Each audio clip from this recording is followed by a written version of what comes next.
Je m'appelle Léonard Van Hetzel, je suis psychologue spécialisé en neuropsychologie de l'enfant et en psychopathologie de l'enfant.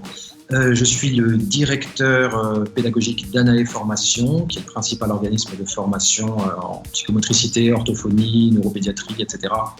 Formation professionnelle continue. J'ai différentes activités de clinique et d'enseignement assez variées. Je travaille donc beaucoup sur Paris ou en déplacement. Et actuellement, je suis dans mes bureaux à Pau, où je vis avec ma petite famille.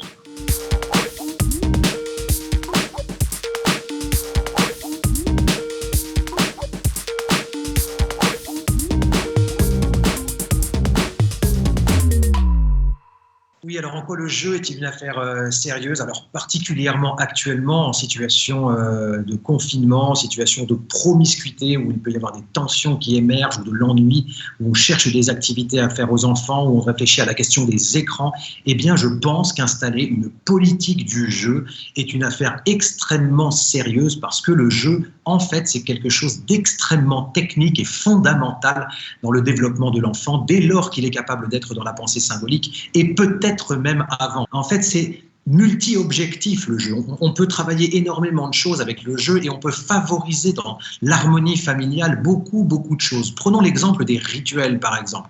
Particulièrement dans ces périodes d'inquiétude sociétale, d'inquiétude familiale, voire d'inquiétude individuelle, eh bien, le jeu peut être utilisé de manière ritualisée, c'est-à-dire déployer certains jeux à certains moments de la journée et donc structurer un emploi du temps. Et qui dit structure d'un emploi du temps dit réassurance potentielle, non seulement pour l'enfant, mais aussi potentiellement pour ses parents. On sait très bien que d'installer des rituels dans la vie d'un enfant peut être quelque chose d'extrêmement fondamental. Je pense par exemple aux histoires du soir ou à des petites activités du type le yoga avant d'aller se brosser les dents, avant d'aller se coucher.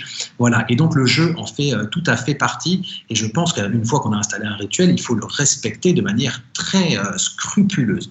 Par ailleurs, qu'est-ce qu'on peut faire d'autre avec le jeu et pourquoi est-ce une affaire sérieuse? Le jeu peut être utile pour gérer les transitions. Et ça, c'est quelque chose qu'on n'explique généralement pas forcément ni aux parents, ni même aux professionnels. C'est que dans la vie des êtres humains, en fait, nos journées sont ponctuées de transitions. Nous effectuons des transitions d'état, de la veille au sommeil, par exemple, ou inversement, des transitions de lieu. Je vais d'un endroit à un autre, je passe d'une personne à une autre, je fais une activité et j'en sors, je sais pas, je me déshabille pour prendre ma douche, etc., etc.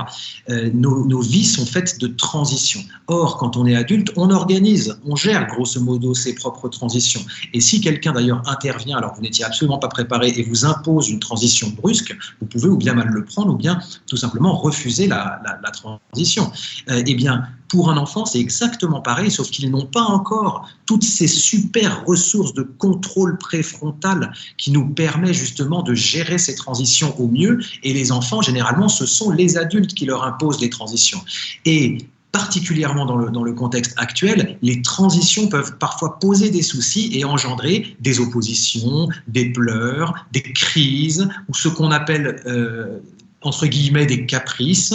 Et parfois, c'est uniquement parce que la transition a été mal proposée à l'enfant et que cette transition, dans son fonctionnement, dans son monde, à ce moment-là, elle intervient comme une rupture. Eh bien, avec le jeu, on peut justement déployer des transitions. Je vous donne un exemple typique.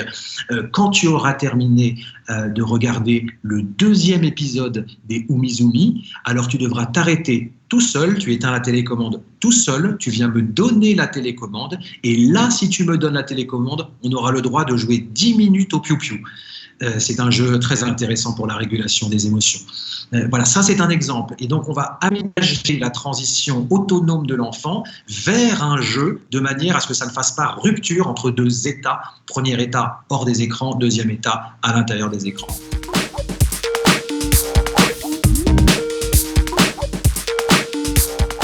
Un de mes domaines de spécialité est le développement de la cognition mathématique chez l'enfant. Et donc, j'ai un très vaste répertoire de jeux qui, très tôt, dès l'âge de 2 ans, 3 ans, mobilisent tout ce qui va servir à développer les compétences numériques chez l'enfant. Et un peu plus loin, la ligne numérique mentale, les additions, les opérations, voire les fractions, et qui aussi sont très stimulants d'un point de vue cognitif. Car, à nouveau, le jeu est une affaire sérieuse.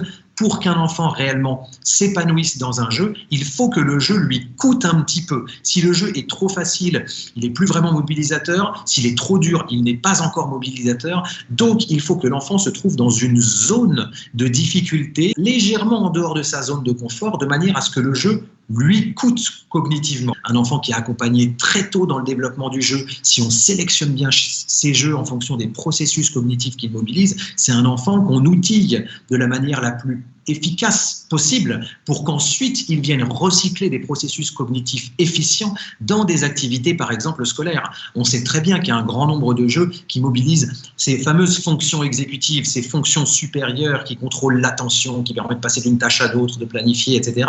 Et ce sont des fonctions qui sont absolument transversales à toute l'activité cognitive, voire à l'activité psychique en général. Et donc, chez l'enfant, dès 2 ans, dès 3 ans, on peut l'accompagner et lui proposer différents jeux qui mobilisent fortement ces fonctions-là, et donc lui apprendre à utiliser ces fonctions supérieures de l'esprit, lui apprendre à les connaître, à les manipuler, et ce qui fait qu'il sera bien robuste le jour où, à l'école, on lui demandera à nouveau de maintenir son attention, de passer d'une tâche à l'autre, d'une activité à l'autre, de passer à l'abstraction, etc., etc. Et on sait très bien qu'un enfant qui évolue avec sécurité dans le nombre dès le départ et dans les mathématiques, un enfant qui ne rencontre pas trop d'hésitation, de confusion, c'est potentiellement un enfant qui pourra bien s'en sortir avec les maths, qui aura un rapport positif aux mathématiques, alors qu'à l'inverse, il existe de nombreux enfants qui ont un rapport négatif aux mathématiques, et parfois juste pour des questions de pédagogie au départ, dès la moyenne section, grande section de maternelle.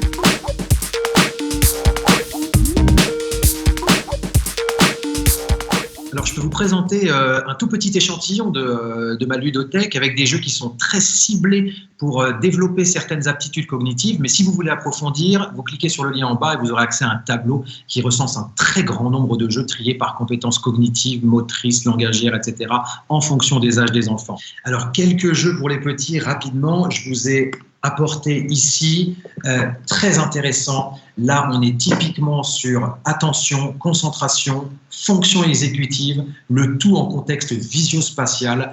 Lapin et magicien, très intéressant. Vers l'âge de 2-3 ans, on peut utiliser ce type de jeu pour bien mobiliser l'attention d'un enfant et aussi la motricité fine. Autre type de jeu qui vise d'autres aptitudes, Monkey Balance. Super, il ne se trouve pas en revanche en boutique à ma connaissance en France. Et là, typiquement, on est sur attention, concentration, début de la numérosité, du rapport aux quantités et de la logique fondamentale vis-à-vis de la notion de poids. Il y a des petits singes qui pèsent une certaine masse et il y a les chiffres qui correspondent exactement à la masse du nombre de petits singes qu'il faut pour équilibrer la balance. Un jeu de transition qui peut être vraiment intéressant pour des parents lorsque les couchers, les mises au coucher sont difficiles. Bisou dodo, qui permet de ritualiser en quelque sorte le coucher et passer en douceur d'une chose à une autre. Toujours chez le jeune enfant, fonction exécutive, tous les jeux de cette famille. Alors j'aime beaucoup ce type de jeu parce que là on est vraiment pleinement sur les fonctions supérieures de l'esprit, sur la catégorisation et attention, concentration. Donc on vise des processus cognitifs qui sont très transversaux à l'ensemble de l'appareil intellectuel et qui pourront pourquoi pas être recyclés dans les apprentissages scolaires. Batanimo, très bon outil aussi chez les jeunes enfants à partir de 3 ans. Et là on est vraiment dans le rapport aux quantités, début de la numérosité, super. Régulation émotionnelle, on utilise souvent le Piu-Piu, qui est un outil vraiment très intéressant où il s'agit de gagner des œufs qui vont ensuite être couvés, mais le renard peut les attraper. Et donc là, on est pleinement dans de la régulation émotionnelle. On est toujours chez l'enfant, là, un petit peu avant 6 ans, mais on peut continuer aussi un petit peu plus tard. Et puis, quand on passe l'âge de 6-7 ans, les capacités d'abstraction de l'enfant permettent d'accéder à de nouvelles gammes de jeux. Et là, à nouveau, moi, j'aime bien chercher les jeux qui sont non seulement les plus attractifs, mais aussi qui mobilisent le plus certains processus cognitifs. Et le monde du jeu connaît un sursaut ces quelques dernières années avec des jeux qui sont particulièrement aboutis, voire certains extrêmement addictifs. Dès 7 ans, Lobo 77, excellent pour tout ce qui concerne ce qu'on appelle la mémoire de travail, attention, concentration, rapport aux quantités, à la numérosité, addition, soustraction, extrêmement ludique, super. Toujours après 7 ans, un des meilleurs jeux, selon moi, des 10 dernières années, The Game, qui connaît différentes versions. Vous avez une version The Game haut en couleur, The Game le duel, The Game extrême et The Game on fire. Particulièrement addictif, élu meilleur jeu de l'année, attention, concentration très fort, et là beaucoup de flexibilité cognitive, on passe d'une tâche à une autre, on maintient des informations en mémoire, on change de point de vue et de perspective. C'est un jeu d'un point de vue cognitif qui est épuisant, difficile de refaire une deuxième partie une fois qu'on en a déjà fait une. Toujours dans le même type. L'As d'or 2019, The Mind, ça c'est une expérience paranormale fabuleux, et à nouveau on a beaucoup d'attention, concentration, numérosité, et ici on a énormément de théorie de l'esprit, c'est-à-dire de capacité à penser ce que moi je pense ou ce que l'autre pense. Et puis en un peu plus complexe, je ne peux que vous recommander ce type de jeu qui demande déjà un bon niveau pour jouer, et ça c'est extrêmement intéressant. C'est un jeu 2D, le très futé, et on est à nouveau sur des fonctions cognitives exécutives, beaucoup de flexibilité mentale, beaucoup d'inhibition, c'est-à-dire de contrôle de son attention et de son impulsivité, particulièrement intéressant. Et ça, pour la rapidité de traitement, c'est juste un jeu psychédélique qu'il faut découvrir à nouveau. C'est une aventure, mission pas possible. Et là, on est vraiment sur de la rapidité de traitement et de l'attention, concentration fortement mobilisée. Particulièrement en cette période de confinement, je pense que le jeu a toute sa place dans notre quotidien. On le voit, c'est extrêmement polyvalent, que ce soit pour réguler une ambiance à la maison, pour faire baisser des tensions, pour régler des conflits, ou juste pour passer un bon moment. Je crois que là, le jeu est véritablement un outil familial, un outil systémique particulièrement précieux. À titre personnel, en temps normal, je joue minimum 45 minutes tous les matins avec mon grand garçon, et lui est ravi de cette situation de confinement, parce que maintenant on peut jouer 2 heures, 3 heures, et dès lors que les apprentissages scolaires sont terminés, que l'heure des écrans n'est pas encore arrivée, eh bien on déploie régulièrement de très nombreux jeux, et on passe énormément de temps à jouer, non seulement parce qu'on est bien ensemble, mais aussi parce qu'on aime jouer, et en plus parce que ça mobilise, ça met à l'épreuve nos cerveaux, nos aptitudes cognitives. Donc j'espère que nombreux seront les parents à avoir recours, qui ont recours et qui auront recours au jeu, parce que ça peut être un exutoire tout à fait remarquable pour rythmer et réguler le quotidien.